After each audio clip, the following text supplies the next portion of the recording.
Hello, welcome back. Hope everyone's well. In today's lesson, we're going to take a look at playing a blues. Whilst the term blues can refer to the wider musical style and genre, if someone says play a blues, they're probably referring to the musical structure of the piece, in this case, the blues form. There are lots of different types, such as the 16-bar and 24-bar blues. However, the one we're going to focus on is by far the most common, the 12-bar blues. There are countless different combinations of chords that can be used to make up a blues, some of which we'll cover in another lesson. However, today we're going to look at it in its simplest form. Using the Roman numerals we looked at last lesson, the form is as follows. 4 bars of chord 1, 2 bars of chord 4, 2 bars of chord 1 again, 2 bars of chord 5, and lastly back to chord 1 for 2 bars. If we apply this to the key of C, we get 4 bars of C, 2 bars of F, 2 bars of C, 2 bars of G, and 2 bars of C again. Before we can start using this chord sequence, first we need to get familiar with the blues scale.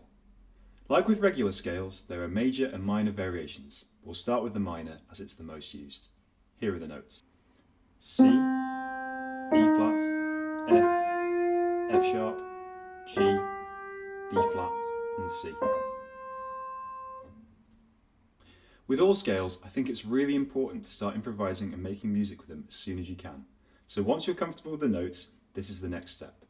For this video, we're going to use a simple boogie-woogie style left-hand accompaniment like this. Once that feels solid, start to play short phrases with the scale. First, this can be as simple as playing it up or down.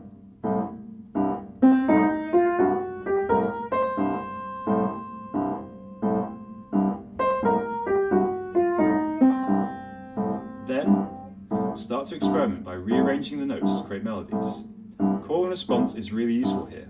Play a short phrase, and then play another phrase that makes sense after it.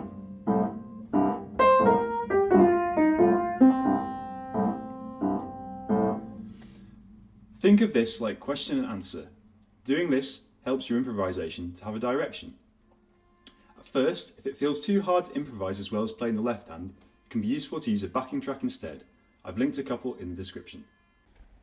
Whilst you can play a minor blues scale over the whole blues form, using the major blues as well can help us to differentiate between the different chords. To play a C major blues scale, we just need to play an A minor blues scale, but starting one note into the scale, on a C, like this. C, D, E flat, E, G, A, and C. In this next example, I'm going to use both scales to play with the blues form. For my left hand, I'm going to use the same pattern from earlier and move it up and down to fit the changing chords.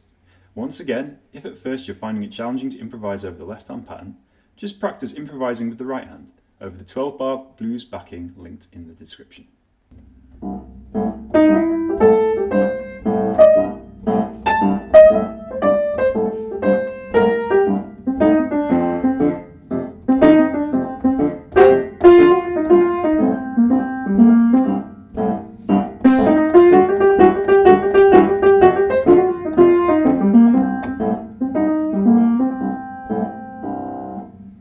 Once you feel comfortable playing over that pattern, you might want to experiment with some others. Here are a few that you could use.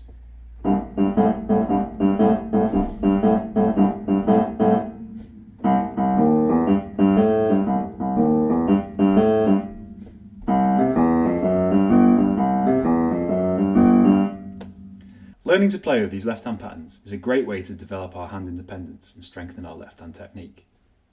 In the next few videos, we'll start to take a look at 7th chords and the different scales we can use to improvise and write melodies over them.